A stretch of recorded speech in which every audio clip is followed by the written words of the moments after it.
In the Munich Olympics of 1972, Olga Korbut was the newest name and the most explosive personality in international sport. A teenage gold medalist with a smile that charmed by satellite from Moscow to Miami. But 4 years later, this was Olga in Montreal. The strain of competition, constant travel, and a spotlight that never seemed to dim had obviously taken their toll on her. You grow up fast in international sport, but if you're pushed too hard, you grow old fast too. The bright-eyed kid now looked like a little old lady. Sport crystallizes for us the inevitability of the passage of time. Nadia Comaneci of Romania had been an unheard-of 10-year-old when Olga made history in Munich. Now it was her turn for overnight world fame. She had given more advance notice of her talent than Olga had. Still, no one was prepared for what she did in the Montreal Games. This performance was given a perfect mark of 10, the first ever awarded in Olympic competition.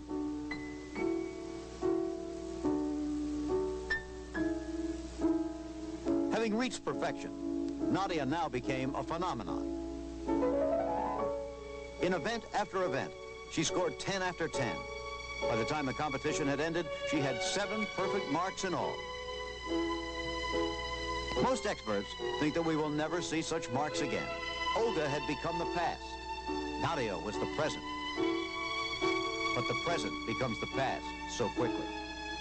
By last year's World Championships in France, Nadia had matured in mind and body, but her 20 additional pounds slowed her down.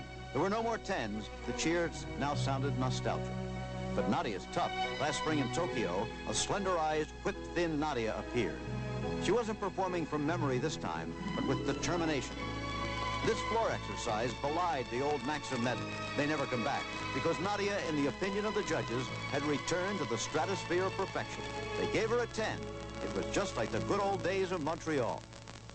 And yet for her, Tokyo was to be but a way station on her way to Fort Worth. One thing had still escaped her, an individual all-around world championship. And so she arrived at these world championships even thinner than at Tokyo, 15 pounds under her weight of a year ago. Some thought she looked too thin, too drawn, but her performance on the opening day was dazzling. She took a big lead and looked like a shoo-in for the title. But sport, like life, deals in the unexpected. Nadia suddenly was taken to the hospital with a badly infected wrist. These are still pictures of her there. The doctor said the injury was a serious one.